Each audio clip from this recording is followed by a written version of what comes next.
clinique externe, dans la salle d'attente, et de l'amener au docteur. Puis le docteur disait, bon, le spécialiste, il disait, bon, ben là, mets-y des gouttes dans les yeux, ou mets-y des gouttes dans les oreilles, etc., etc. Moi, là, j'ai dit, je ne fais pas ça toute ma vie, moi, transporter, aller chercher un patient, l'amener au docteur, puis qu'il l'examine, puis après ça, ben bonjour, va m'en chercher un autre, bonjour, va m'en chercher un autre. Ça fait que je passais les après-midi à faire ça, là. J'étais allé voir la directrice des soins, j'ai dit, moi, je m'en vais. Je n'avais pas d'autre job à me donner, là. Puis c'était la période à l'hôtel de Lévis, à l'époque, où c'était entre deux, où il n'avait pas encore, la nouvelle partie n'était pas encore prête. Et ça commençait, puis il n'y avait pas de travail.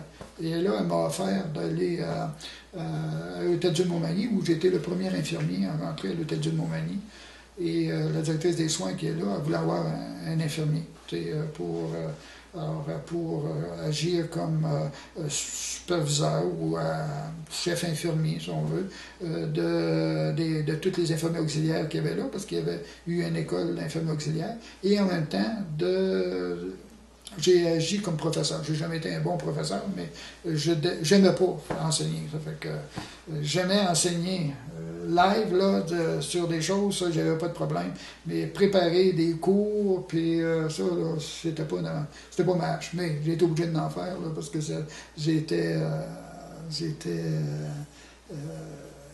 on m'a demandé d'enseigner à l'école d'infirmière auxiliaire à cette époque-là. Et c'est là que je suis parti à l'IFM au baccalauréat, ce que je viens de dire un peu, au baccalauréat. Et après, je suis revenu à l'hôtel de Montmagny et j'ai fait encore des choses, là, réorganiser les soins, réorganiser ce qu'on peut appeler la stérilisation, mais en tout cas, de réorganiser tout l'équipement qui pouvait servir à donner des soins, où c'était un hôpital à cette époque-là qui était un peu dépassé par les événements. Puis moi, venant de l'Hôtel-Dieu de Lévis, qui était en pleine expansion à ce moment-là, j'apportais du renouveau à l'intérieur de l'organisation. Et 2 ans après, je suis devenu directeur des soins à La Pocatière. Et c'est là que j'ai pu m'épanouir au max. J'ai été le premier encore. J'ai souvent été le premier dans toutes sortes des affaires. Le premier infirmier qui rentrait à l'hôpital de La Pocatière. Premier directeur mâle, directeur de soins, un infirmier qui devenait premier directeur de soins. Et là, après la première année, je voulais faire des choses nouvelles, modifier des affaires. Et c'est là qu'une des réalisations dont je suis très, très fier, c'est la cohabitation mère-enfant, que j'ai mis sur pied avec 2 infirmières qui avaient le vent d'un voile aussi et qui étaient d'accord. Et on a mis en place, c'était le premier établissement de la province régional, un petit centre hospitalier, qui mettait la cohabitation mère-enfant. Et c'était une réussite complète. J'ai réorganisé les soins prénataux, les cours de prénataux. Ça, c'était un autre volet, mais qui était relié. C'est pour ça que je te disais tantôt que l'obstétrique, pour moi, m'a servi, et gynéco m'a servi énormément. Et je comprenais facilement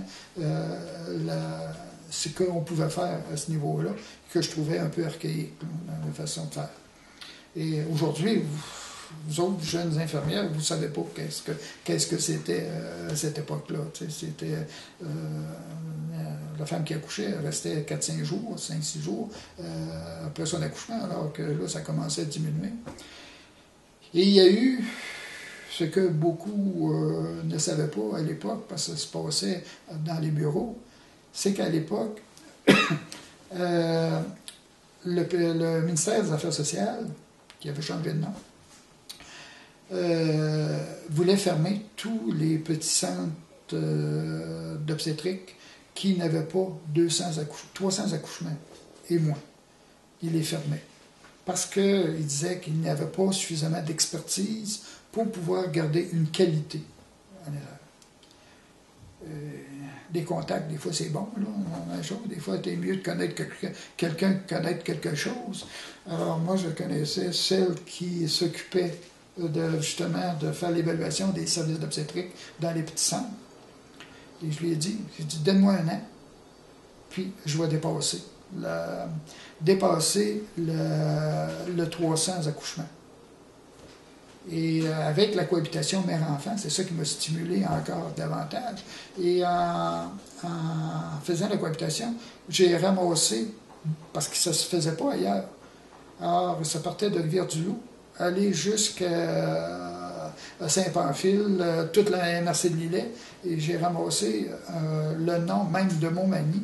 Il y a des femmes qui venaient accoucher à cause de la cohabitation. Ils partaient de Montmagny, qui venaient accoucher à la Bogatière, pour justement profiter de la cohabitation mère-enfant. On a fait de la publicité, évidemment, là, à la radio, dans les journaux. Il y avait régulièrement un article qui paraissait. Et à ce moment-là, on a monté à 325, 315, 325 l'année d'ensuite. Et là, on a sauvé l'obstétrique. Ça, c'était, pour moi, et j'en parle encore aujourd'hui parce que je trouve que c'était quelque chose de très important dans ma carrière. La deuxième des choses, lorsque j'ai quitté la Bogatière, disons, c'était de mettre sur pied un CLSC. Alors, j'avais le mandat de fermer un petit hôpital et de le convertir en CLSC, CHSLD, à Saint-Jean-Port-Joli. Et je ne faisais jamais les affaires par les autres, c'était parti. Et le CHSLD, j'ai dit, les infirmières qui étaient là, ils ont dit, on s'en va en soins de longue durée. J'avais pris l'engagement avec eux autres que vous allez assez aimer travailler en CHSLD que vous ne voudrez pas aller au CLSC. Puis, j'ai eu mon pari, j'ai gagné. Parce que c'était l'époque où encore on rentrait dans un CHSLD, c'était un peu un genre de mouroir, un endroit où il n'y a rien qui est grand-chose qui se passait. Et on a mis sur pied la réadaptation. Et on a sorti des patients qui étaient rentrés en CHSLD et qui ont sorti, qui sont allés passer des années à l'extérieur, retourner à domicile. Ils ont retourné à domicile.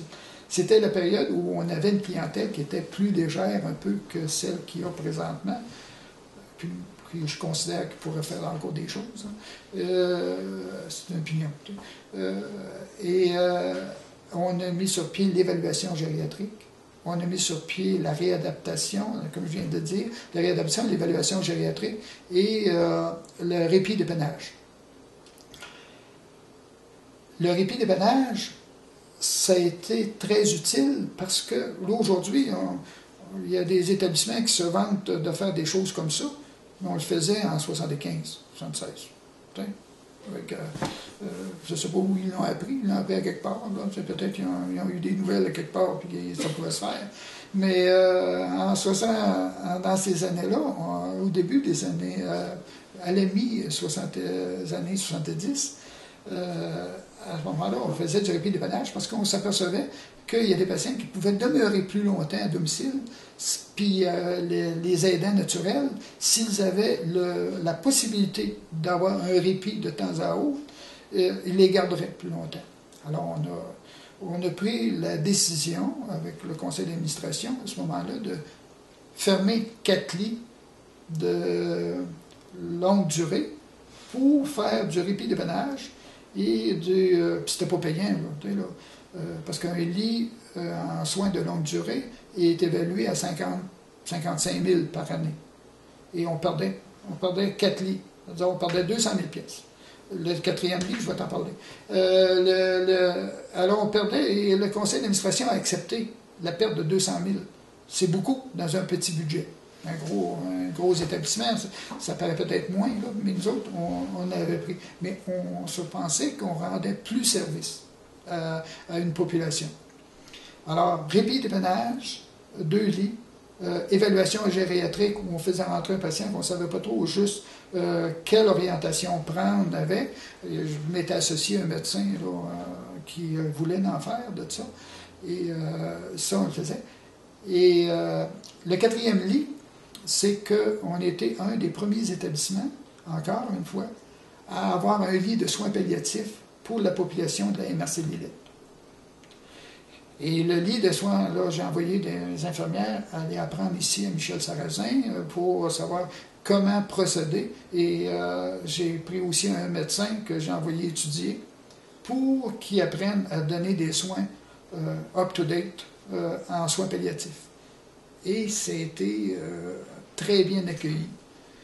On avait demandé l'autorisation du ministère, mais ils n'ont jamais voulu nous l'écrire.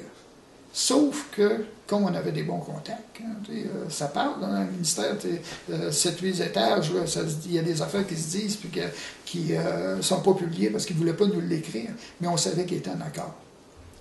Alors, même si on avait une perte de 200 000 approximativement de revenus, il acceptait de combler quand on était en déficit, il comblait tout le temps, parce qu'on avait fait ça. Et le lit de soins palliatifs est devenu un lit de soins palliatifs de 18 ans à 100 ans, qui était utilisé. Et on a réaménagé la chambre en fonction d'un lit de soins palliatifs. Et aujourd'hui, il existe encore, même si la nouvelle organisation que j'ai appris il y a un mois, qui aurait voulu la fermer, mais, là, il y a eu une levée de bouclier qui a permis de le maintenir, mais c'est un CLSC qu'on avait. Et le CLSC ne devrait jamais être fusionné avec un hôpital. C'est la pire des choses qui peut arriver à un CLSC, c'est d'être fusionné avec un hôpital. En tout cas, peut-être que vous allez le couper, là, mais pour l'avoir vécu partout et avoir eu des connexions un peu partout, parce que j'ai siégé provincialement sur bien des comités. Et toutes les fois que les CLSC ont été fusionnés en hôpital, la santé communautaire, la prévention, etc., ont été mis de côté pour pouvoir absorber tout cet argent-là pour le curatif. Et d'ailleurs, si les CLSC n'évoluent pas à l'heure actuelle, c'est à cause de ça. Et le CLSC de Saint-Jean-Port-Joli, le CLSC Trois-Saumons a perdu beaucoup de plumes parce que tout le budget qu'ils ont pu aspirer a tout été à l'hôtel du Montmagny. En tout cas, ça c'est mon petit côté revendicateur, comme d'habitude. Soins palliatifs à domicile? Oui. Le soin palliatif à domicile, ça aussi, la partie de CLSC. Un jour, il y a une infirmière qui travaillait aux soins à domicile, qui vient me voir dans mon bureau. Elle dit: Jacques, qu'est-ce que tu dirais si